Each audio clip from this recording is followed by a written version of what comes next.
Point Village. Council, you may proceed. Good morning.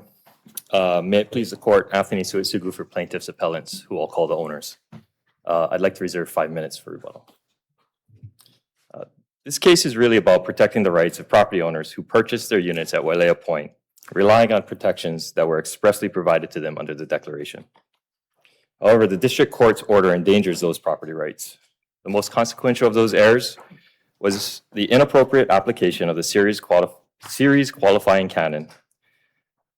And even where applying that series qualifying canon, the district court failed to find that a change from a 30-day minimum rental period to a 365-day minimum rental period did not qualify as a change in a fundamental restriction on the use of those apartments. Let me ask you a question. When I read this language, section 10, it requires unanimous consent for amendments that affect a change in the fundamental purposes of or restrictions on the use of any apartment or the common elements, right? Correct. That's pretty, I don't see why we have to apply any canons. This seems to be pretty straight language. Absolutely no problem. If you're gonna need 100% if you're gonna change the fundamental purposes of, and you're gonna have to have 100% if you change any of the restrictions on the use of any apartment or the common elements. And if you don't do 100% in both of those situations, you can't change them. That's the straight language right there. Your Honor, I think we agree with that 100%. So they needed 100%. Correct. Yes, Your Honor.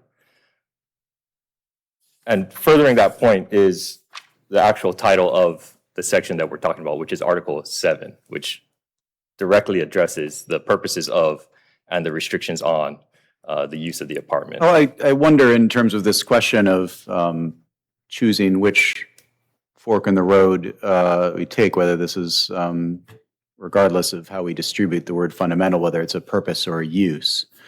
I guess the first question is, are there other, in terms of the structure of the rest of the agreement, so we're not just looking at a clause-bound view of just what these words mean, but in terms of what the entire agreement accomplishes, can you point me to other examples of, I mean, you've argued that this deals with both it could be a purpose or it could be a use. Where else in Section 7 would we find examples, similar examples of purposes or restrictions on the use that would be kind of similar to this? So we can understand the agreement uses those phrases more than once with respect to similar issues. For purposes, I mean, it talks about residential purposes, the purposes of garage use for both boats and cars, those types of things. Section 7 also, and I understand that this applies kind of directly to this case, but Section 7 also gives the absolute right to lease, so a use would be leasing. Right, but even that's, I mean, so just starting with Section 7A,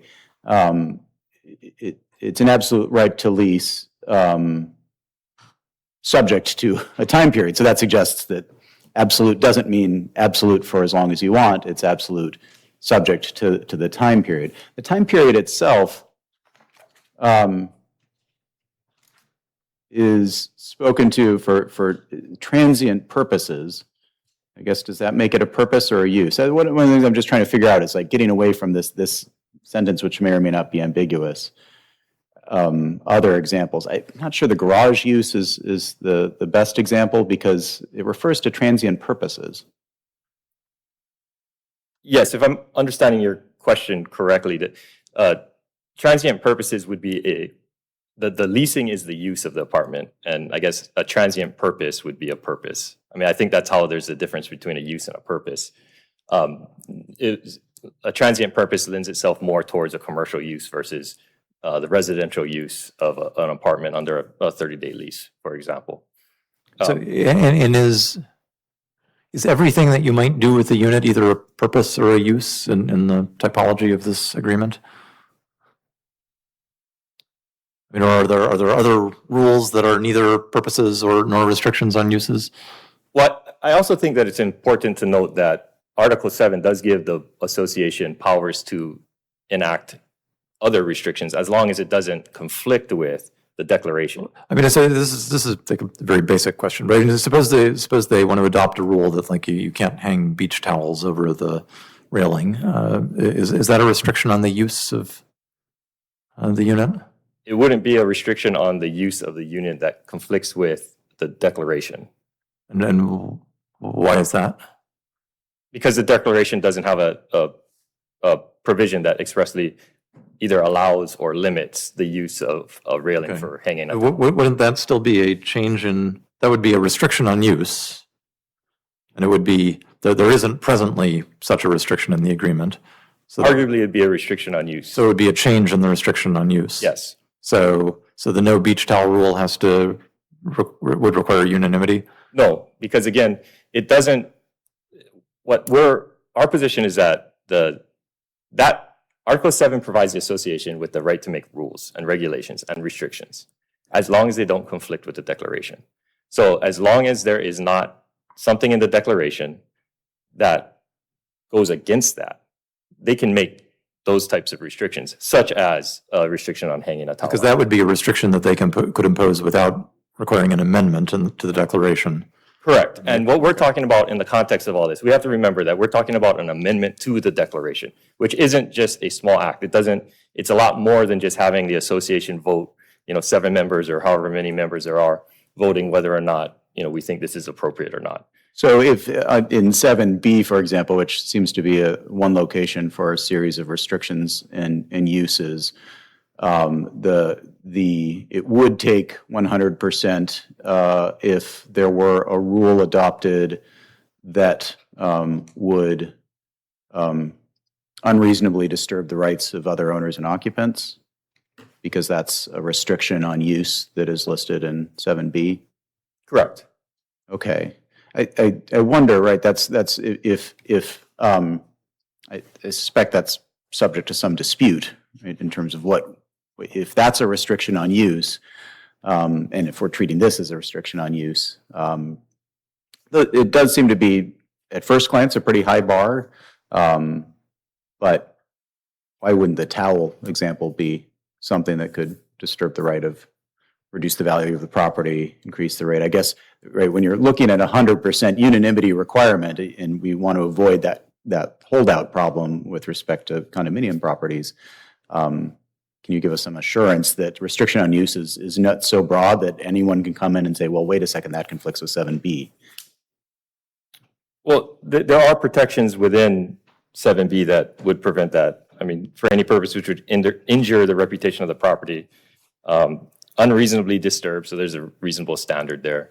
I mean, I understand that these are arguments that could be made in order to try to enforce it on different things, but that's, I guess, the point. Well, restriction on use is kind of I think the problem is property in common, or properties such as this, or restrictions on use are kind of the name of the game in terms of the association, right? That's usually what people are talking about in the common sense term. And so if we understand restriction on use to, apply,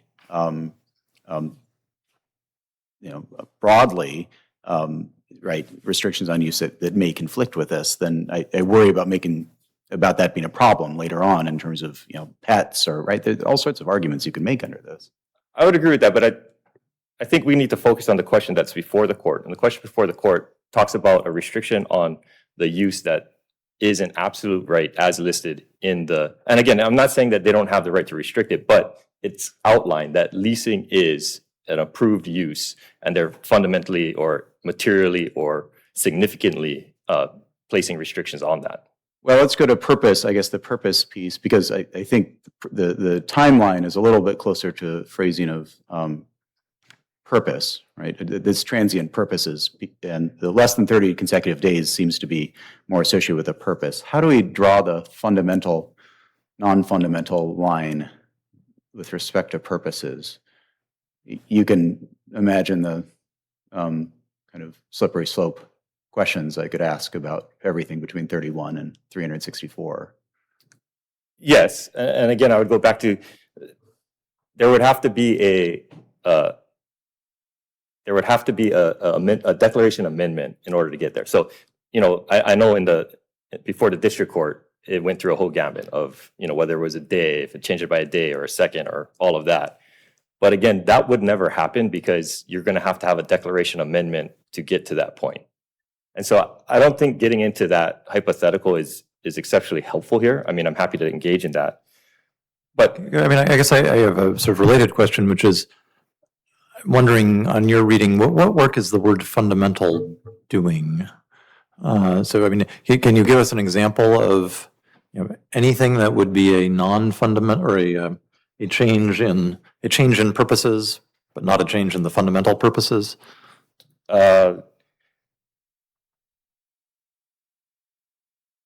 Off the top of my head, the change in a purpose from, I'm not sure, a car garage to a boat garage. I mean, it's still housing equipment of some sort, but it wouldn't necessarily fundamentally change what that particular thing is doing.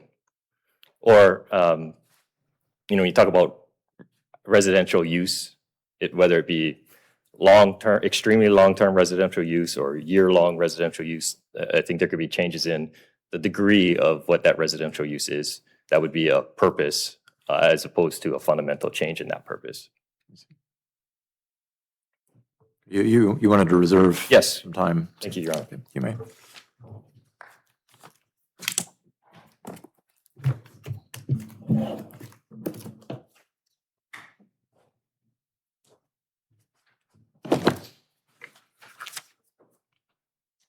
Good morning, Your Honors.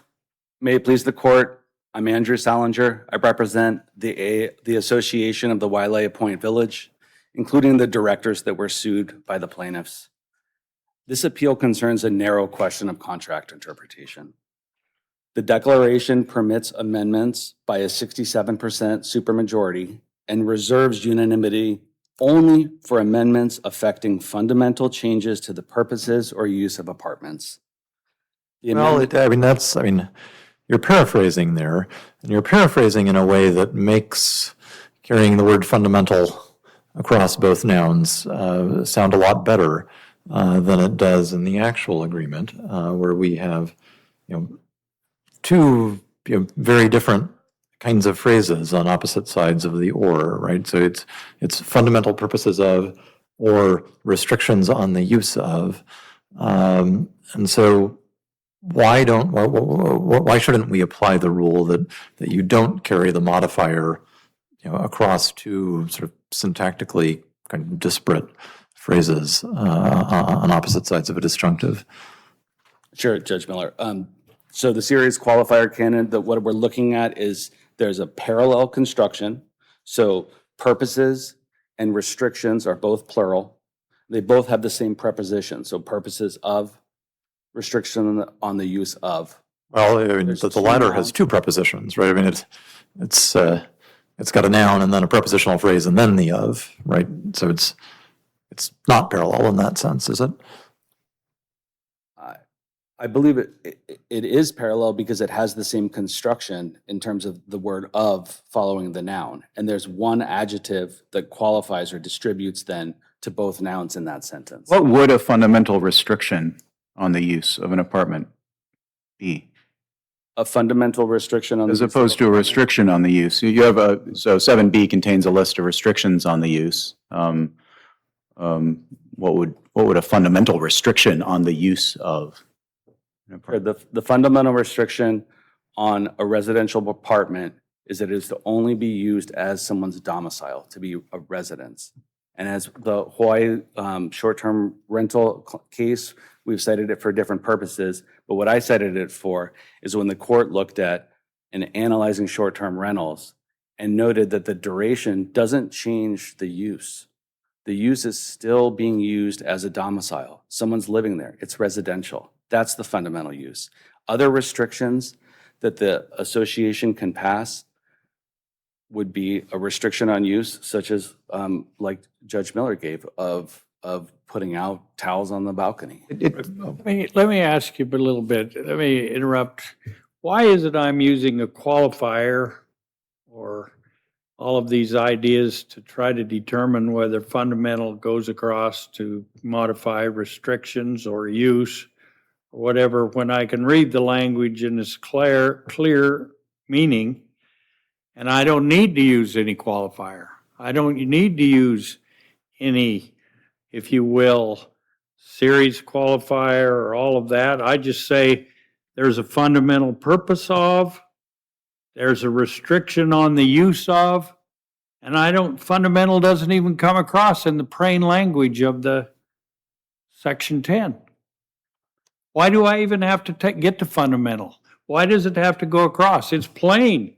It's only where fundamental only talks about purposes. Doesn't say or fundamental restrictions. It doesn't say anything about that. Why do I have to use the qualifier? It seems to me the only time the qualifier or the canons would be involved if this is ambiguous language. I don't believe it That's is. the rule. The canons only are applied when we have ambiguity. And if we have no ambiguity, we don't apply those canons at all, do we? I believe the series qualifier canon, it's not something that arises only with ambiguity. In That's fact, what that's what's been argued. That's what you argued in the court below, that this was ambiguous. So we had to determine what to do with the canons. No, I did not, Your Honor. I've argued the whole time that, and I disagree with obviously your interpretation in terms of fundamental not distributing. Well, I understand you might disagree with that, Of but course. I'm just trying to figure out when do I apply these canons and when I don't.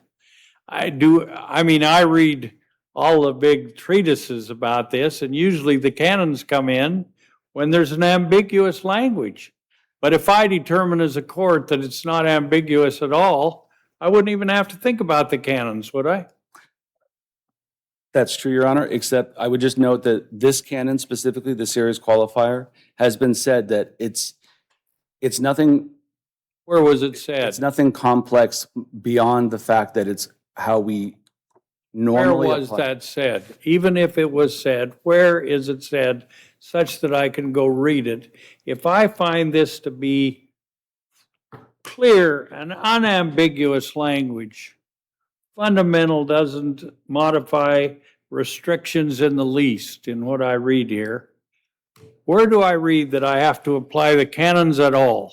Seems to me the only place I read in all these treatises, including Judge Scalia's, is when it's ambiguous. Well, first off, the Sylvester case we cited has adopted this qualifier. And as I'm saying, it's not that you're having to apply anything special here. This is how we read and speak in everyday language. And if there's any question, because in Hawaii, we're obviously applying Hawaii substantive law to this contract interpretation. And in Hawaii, we interpret all parts of the contract to give it a meaning. And in here, as has been noted by the district judge, it's an argument I've made several times, but you need to look at the policy behind the statute in the Condominium Property Act. And in my addendum 001 to my brief, I have 514B-10, subsection B, that talks about a declaration shall be liberally construed to facilitate the operation of the condominium property regime. The interpretation, Judge Smith, that you're giving would not facilitate the operation of the condominium regime. Why wouldn't it? Because if they want to restrict people putting a towel on a bar and then suddenly 100% of the people have to. Well, I don't have to have the towel on the bar. What I've got in this particular situation is the increase of the decrease, I guess, of the chance to rent one's property. When in first place, they could rent it easily when it's one level, and in the next instance, it decreases it, it eliminates the opportunity to rent at all. When Hawaii is a condominium place where everybody comes for 2 weeks or 3 weeks, but they don't come for a year.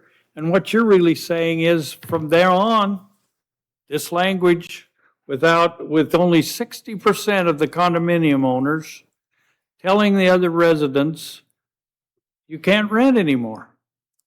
Completely consistent with how Hawaii condominiums are set up, Kukui Plaza case, you give up the freedom of choice when you enter into this type of cooperative living environment. Would it be consistent with the absolute right to lease to pass by, short of unanimous vote, a 99-year lease restriction? Sorry, to the, Right, so this is just the flip side. Now I'm taking the over on the hypothetical, the slippery slope, Yes. right? So 366 days to 99 years. and When does it become fundamental? I'm not going to fight the hypothetical like I did in front of the district judge.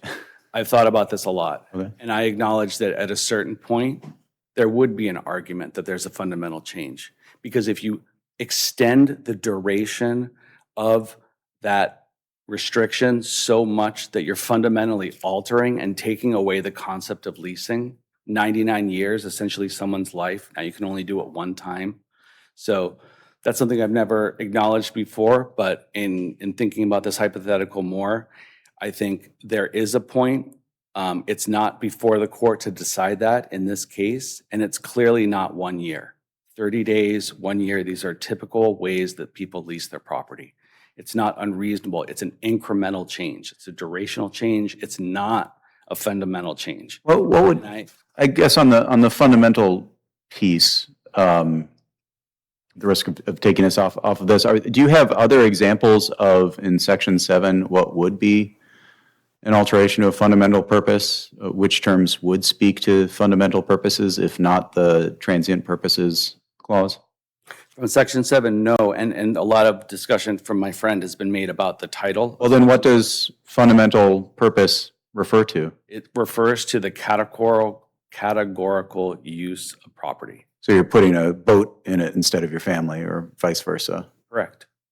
And And where would we, right, so paragraph 2 of Section 7 speaks to that, but is it a fundamental purpose whether or not I have a workbench in my condo?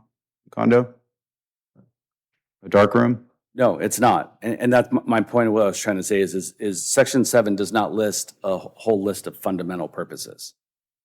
These are just other restrictions that are in this declaration. The fundamental purposes are to use a residence as a residence, to use a car garage as a car garage. And I accept that 365 days is a substantial change from 30 days, but the declaration does not ask whether the change is substantial. It asks whether the change is fundamental to the purposes or use of the apartment. Well, so it doesn't quite ask that, and because this goes back to a point Judge Johnstone made earlier, which is the fundamental makes sense as a modifier for purposes. Like we can talk about purposes being fundamental or not all the time. And throughout this discussion, we've said a lot about fundamental changes, fundamental alterations. Like those make sense grammatically too. But the way you need to read the agreement for your position to work is that it refers to fundamental restrictions, and that seems kind of unidiomatic. We talk about a restriction can be severe or mild. But isn't it kind of odd to talk about a fundamental restriction?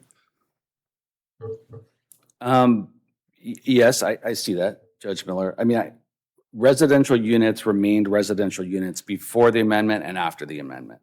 Leasing was permitted before and after the amendment. The declaration had already drawn a line between permissible and impermissible leasing, and the amendment simply moved that line. Well, what if so there may be a world in which everything you've just discussed are purposes, whereas 7B is speaking to restrictions on uses.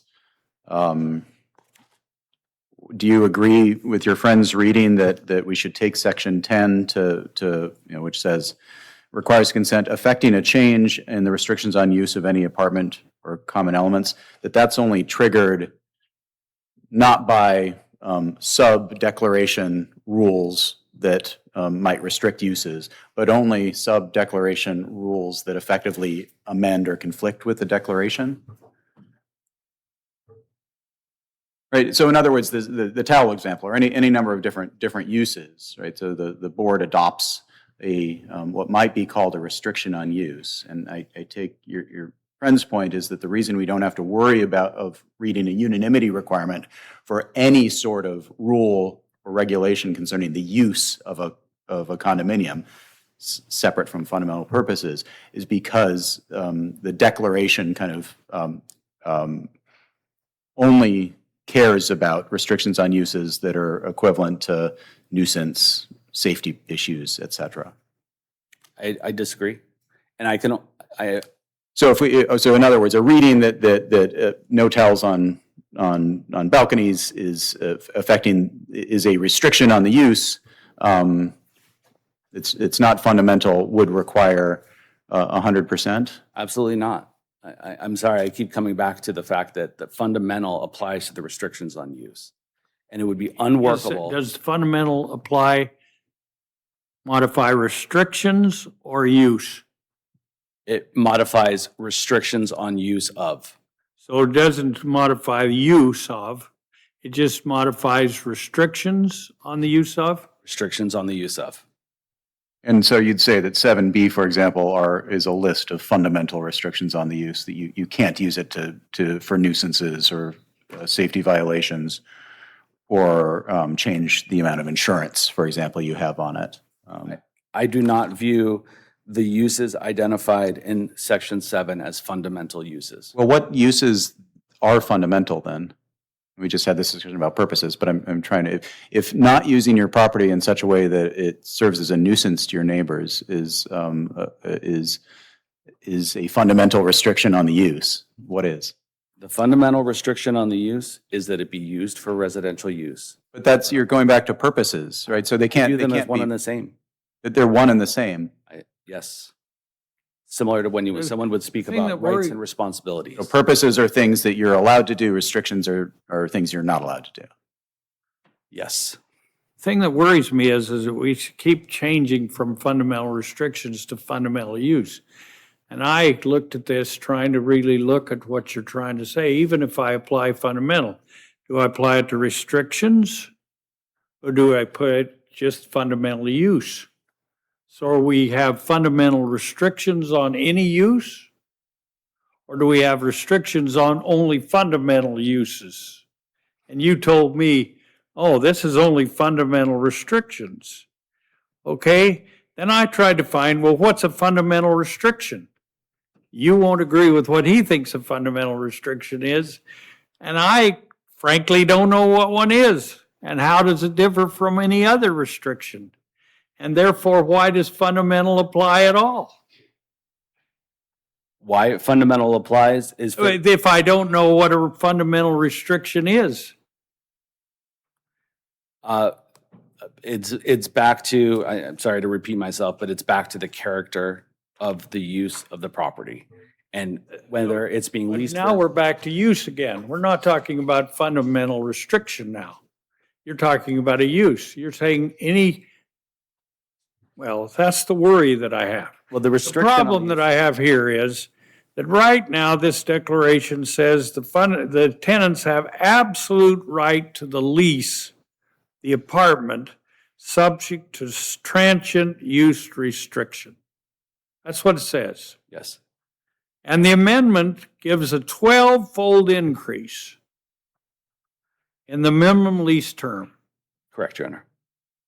So this eliminates all of the apartment owner's ability to engage in any short-term or medium-term lease, right?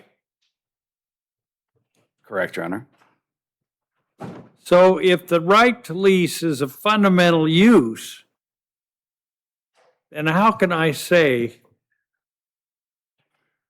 we find that the more burdensome transient use restriction is not a fundamental restriction on the use?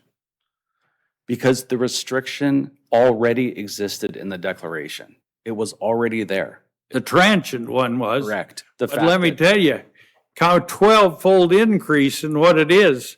How can I say that's not a fundamental restriction? It's not a And you shouldn't fundamental have to change. have 100% of the homeowners. It's not a fundamental change. It's a durational change. And both When it's before and after. 12-fold and it eliminates all the short-term and mid-term leases? Those aren't protected rights under the Declaration. Well, the Declaration says they have an absolute right to lease, subject to a transient use. And now we're trying to decide. That's why I keep asking you about, isn't this clear? This doesn't even relate. We got a clear language here. I'm not clear what you're asking wasn't relate, but Okay, all right. if I'll go to the absolute right to lease does not what we're talking about. Absolute right to lease is the ability to lease to who you want to lease. And the restriction on the use being that you cannot lease for transient purposes has always been in the Declaration, remains part of the Declaration. When you purchase a condominium and you know you're giving up freedom of choice, you understand that that duration might change. Now, there might be a point, as I acknowledge in the hypothetical, where that durational change is so long that you're basically frustrating what it is to lease, but that's not the case before you. 1 year is not a frustration. I'm sorry, I'm out of time. Thank you very much.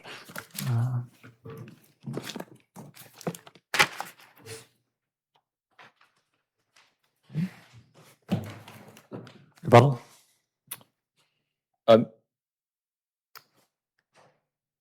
If we take the interpretation that appellees are trying to take, they want to emphasize one word fundamental, but not allow or not follow the second clause, which is restrictions on the use of. And so what this court should do is give effect to the words of the drafters, give deference to the drafters of the declaration. I guess what's odd about that, and looking at the title of Section 7, is it is just this clause that we're wondering about, with the word fundamental tagged on the front. So it's odd that the agreement itself contemplates a pair of purposes of and restrictions on the use of in Section 7, and then what Clause 10 does is add fundamental to the front of that entire. So doesn't that cut the other way in terms of this being an integral clause? What our position would be is that fundamental only applies to the purposes of. And you asked earlier what would be a purpose or a change in purpose that isn't a change in a fundamental purpose. So for example, this also applies to common elements. So if they change the purpose of a tennis court to a pickleball court, that could be a change of a purpose. That wouldn't necessarily be a fundamental purpose. I could imagine great debate over that. That may be. But the quote unquote fundamental purpose of it being for the exercise or what have you of the tenants remains the same. The fundamental purpose of that area. And then the other part of it that, again, if you read Article 7 that cuts for us is that Article 7 itself specifies certain things that require 67% vote. And if the drafters didn't intend Article 7 to require unanimous consent, why would they then section out other sections that require that 67%, which arguably by the appellees argue that 67 would apply to basically all of that.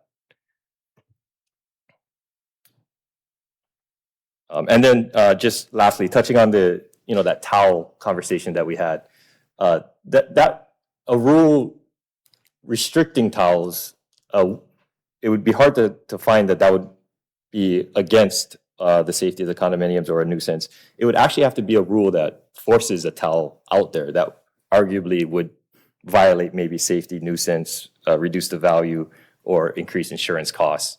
And so, I think it wouldn't necessarily apply. That type of slippery slope doesn't apply unless there's a rule forcing something that could cause injury to the condominium project itself. But if there's no other questions. It appears not. So Thank you. thank you very much. We thank both counsel for their helpful arguments, and the case is submitted, and we are adjourned for the day and the week.